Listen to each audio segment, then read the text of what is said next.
Hello Nourishers, hello Nourishers. Welcome back to the channel. So take a look at the clip we are discussing today. What did that do to you? I became a shell of myself. I didn't know who I was. I actually have a couple posts on my page where I have a post that says, I knew her body better than I knew my own. Stop. Let that sit there.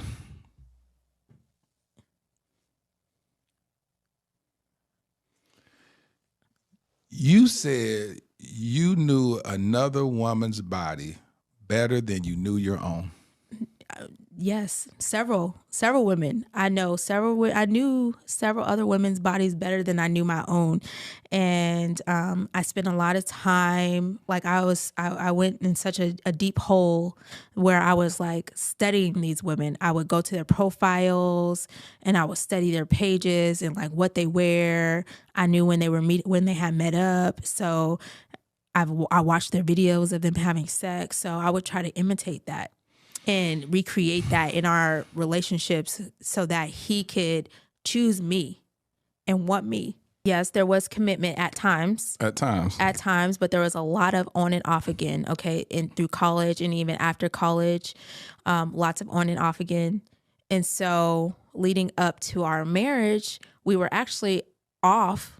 We went our separate ways because there was other people involved, and there had already been other people involved even in college, right? And so be specific. Other people, what you mean? Other women. We were still engaging sexually, even though we were off, right? And so it was in this time where there was a lineup of us. We was passing each other on the stairway in and out. Like, this is my shift from this time to this time. So there was a lot of people involved at that time. We weren't in a relationship. So all the people that like committed relationships. So I was just on the rotation at the time. I was still doing, stuff with other girls. I knew about it. So I did still participate in some sexual activity and all that, knowing that he was with other girls. I was a willing participant. But it did start to take a toll on me mentally and emotionally because I'm pregnant. Yeah. Right. So there was a lot of women involved in that time. I didn't even know what a boundary was. Exactly. Like, what is that? I didn't have any standard, or like, I didn't even know that was a thing that you can actually request or not even request, that you implement. Weeks before we got married, and I didn't even think we were going to get married because it was such a big blow up. And so he got his hair cut by a girl that he used to have sex with, and I got 3 therapists. You got 3? Why you need 3? I needed all 3. All 3 of them. You said this was a couple of weeks before y'all said I do? Yes. And then after you got over that, y'all just decided to go ahead and get married at the same time? Y'all didn't change the date 2 weeks later? Yeah, no, we did not change the date. We still got married 3 weeks later. My mentality at that time is more like, I'm getting married. Everything is like my dream wedding. And I won. And so everything is falling into place. I already confessed to the 11 women that he had been with, which the 2 that were on there, or the 3 that were on there, had already been on his list of people that he gave me. I was just trying to survive. At that point, I was like unhealthily, like skinny, like I was malnourished. I hadn't been eating. I was depressed. I was malnourished. Like literally, all the stuff that I had been dealing with and holding in, like I was dying. Had I not left Georgia at the time, I would have died in Georgia. Like I had been in the hospital. They couldn't figure out what's going on with me. I'm bleeding out of places. They're like, I don't know why you're bleeding like this. There was so much stress and stuff going on with my body at the time. Had I not left at the time that I did, I think I would not be here right now. Oh, Lord Jesus. So I've actually seen that video almost a month ago. The day the interview was made, the day it was posted, I saw it. I watched through the whole interview that the JAXN had in the Dear Future Wifey program. I have a lot of things to say. It was so like disheartening that whenever I sit down to film, I did not even know which parts I'm to sit and talk about, because it was a whole lot. And all you can think of and ask, how will someone survive this? She went through it. She went through all of them by herself. without even knowing what she was going through. So for one thing, be yourself. You don't have to change for anyone. Of course, I know the more you get to know people, the more you accommodate people, you get to change some things about yourself just to fit in and all that. It's all okay, especially in the family setting. It's all okay, because without accommodation, a little change here and there, you can't really make a family work. But that drastic change that comes with you changing your personality, your identity entirely, that is not the kind of change that is good for you at all. It is very unhealthy.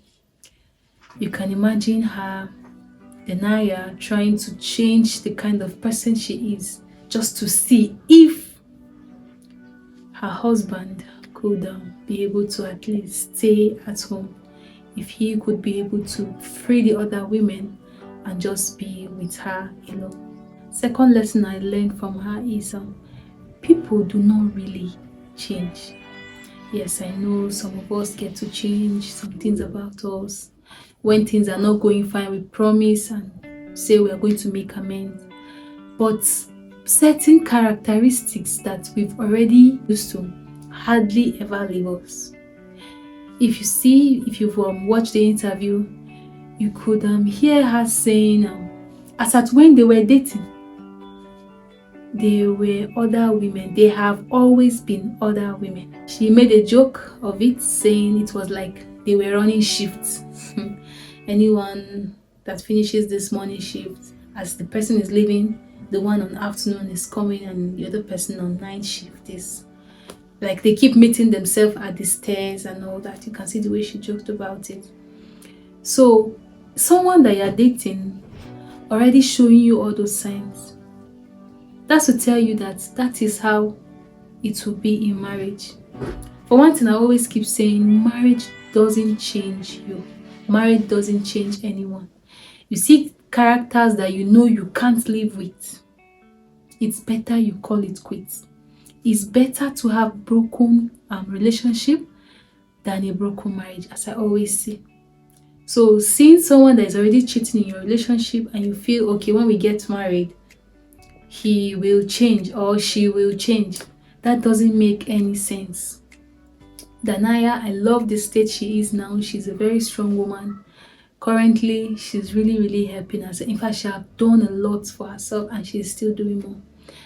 I just pray she continues in the path she is, and I pray she gets more and more stronger by the day, because trust me, what she's in for, it's not going to be easy on her at all, but it's something doable and it's something more healthier for her than any other decision she would take at this point in time. So people do not really get to change. Yes, we try to make amends, we try to make adjustments, but at the end of the day, we are who we have become, because habits don't just come overnight. We build habits over the days, over the years. So imagine something already being part of you, and there are some habits that when they become part of you, you hardly ever get to stop them. So in her relationship, she already saw these signs, she already saw this red flag, but she went ahead to still push through with the wedding and all that. So if you see, like, a whole lot, if I should follow the interview, we're going to sleep on this video, but because we're keeping it short, I'm just going to pick a little and then summarize on it. The next thing to take out from that video is know when to end things, know when to stop. Marriage is no victory. You could hear her say in the interview, I really am happy for her. Like, I'm so happy for her, because the state she is, for you to be able to actually talk about what made you so down, in fact, what made you depressed, for you to be able to talk about it and smile at it and even make joke of it, like, that's to tell you that you've really grown strong. So she's very strong. I'm so happy for her. And for her to be saying that as at when they were dating, when he now proposed, the magical proposal, when the family members were all there and all that, she just felt so happy. Yeah, he put the ring on it, add the missus to it, all those kind of things. Well, marriage is not a victory. Marriage is not a victory because how well is the marriage is not even how far. Know when to call it quits, know when to stop. Is it a relationship? You are constantly being cheated upon. You see him with this, tomorrow you see him with the other person. You see her with this, tomorrow you see her with the other person. And then when you confront or when you bring it up, they're like, sorry, I won't do this, I can't do that. And then start making excuses. Do you think you can live with such? Do you think you can continue? Just imagine how many years you have to live on this earth. And then imagine how many you have to keep dealing with like that. Will you be able to? That's what you need to really ask yourself. So know when to call it quits. Not necessarily have to be a relationship between the opposite sex, like a romantic relationship. It can be a mutual relationship. How do you feel? How do your friends treat you? Are you always okay with that? Do you feel left out all the time? Do you feel your feelings are not always being validated? Have you brought it up to them? How do they react to it? Do they really change after saying they will change? Just know when to call it quit because life is too short. Denial is too much of a forgiver. To me, I know we want to forgive. I know some of us have issue forgiving and also we're trying to cultivate that quality, but it gets to a point where it becomes too much. And why that point is very dangerous is because the person involved, the person doing the act, actually gets to keep you at the back seat at the end of the day. They're like, oh, don't worry. Is it not my wife? She'll come over it. She'll forgive me once I give her this, once I give her that. So it's really good to know when to call it quits. Know when you've had it all. When to stop it. When you are ending it. Just know when. Know what you can tolerate and what you cannot tolerate. Just end it. It's better to end a relationship than when you've gotten married already. Another lesson from her is to stand for yourself. She talked about how they split, they went their separate ways and had to come back because the whole family, this and that, family are already aware of this. Like at some point, they were now doing it for family. I know, yes, family is good, family is important, but remember, each and every member of a family have his or her life to live. And that family member you think is watching you might not actually be even watching you. They might not really care as you think. At the end of the day, you are living for you. I know our decisions, our choices matters and it affects people around us. But it is your responsibility first to take care of you first before anyone around you can take care of you. So yourself come first, especially when it comes to matters of relationship, because the depression you will enter, you are the only one to enter it. The thoughts you keep thinking, you are the only one to go through them. The confusion, like if you see the interview, if you watch the interview, you could see the faces and they were all disturbing moments. You could see what she went through. At the end of the day, no family member, no matter how close and loving they are to you, will go through such with you. They can always be there. They can only be there for support, to comfort you, to care for you.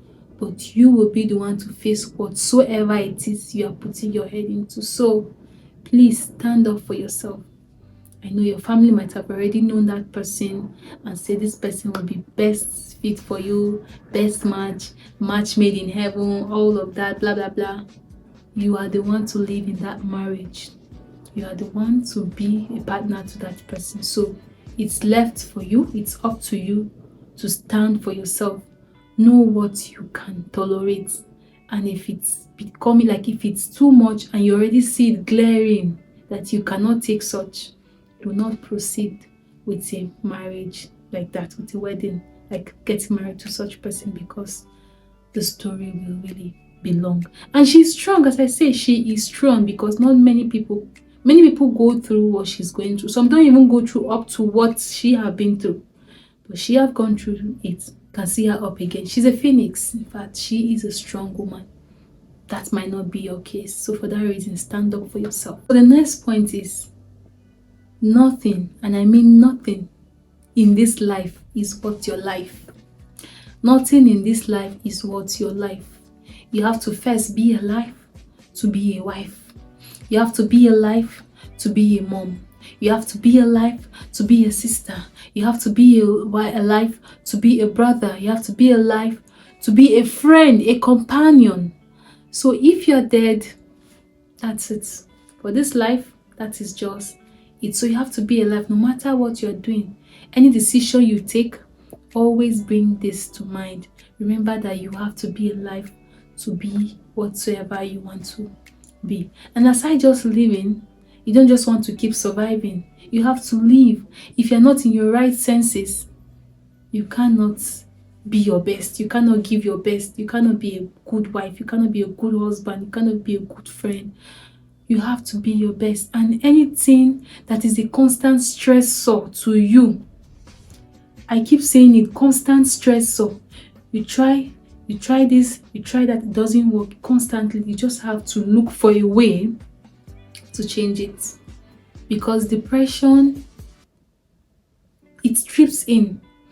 Depression doesn't just set a stage and say, I'm coming, this and that. It doesn't do that. It comes in little by little without your knowledge, without your permission. It doesn't take permission from you. It doesn't take command from you. Depression just sneaks in. We're all battling different things. We're all battling different things. No matter what it is you're going through, know that there's always light at the end of the tunnel. Know that it will not always be like that. Know that in no time, if you just keep hanging on, that things will get better. Especially if you already know the source of your problem, try to see ways to tackle it. Try to be realistic. Yeah, we know of the ego defense mechanism. We should try as much as possible to limit its use. In a situation where you see you have health issues, seek medical help. You don't have to go to religion. Use religion and max it. See what you really need, but you're going the other way just to hide from the fact.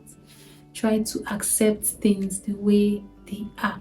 Try to know when you really, really need help. You could hear her saying things like, okay, there's a devil coming into this house. You have to fight it. Come, let's pray. Come, let's go to my pastor for this. She had how many counselors at the same time?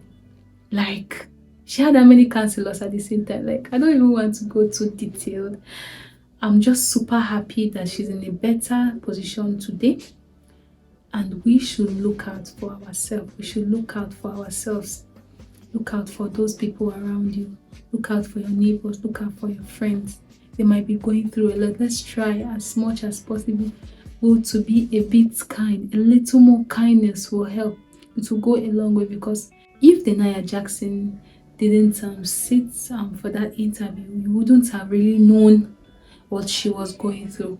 Although she made some videos, that is a video for another day. That's a talk for another day. But at the end of the day, if she did not come out and say, see what her problem is, you wouldn't have known. You would have just walked past her as if she's just a normal person living her normal life. In fact, you might say she's living her best life. So life is supposed to be simple. Life is supposed to be simple, because any other, do you see, apart from food, clothing, shelter, any other thing we do, we're just adding excesses. Those are the necessary things we really need to live and be happy. We have our close ones, we have our friends, our families that love us, and we love them. That is what life should be all about. So we should try as much as possible to limit all those issues. We should try as much as possible to limit all those troubles that add more stress to this our already short life. Thank you, Norris Terras, for staying through up to this stage of this video. If you have reached this stage and you have not subscribed, I don't know what you're waiting for. Press that red button, subscribe to the channel, join this wonderful family as we keep on discoursing. Until some other time, don't forget to click one of the video you see here on display. I remain Nora Moses Scotty for now. Bye.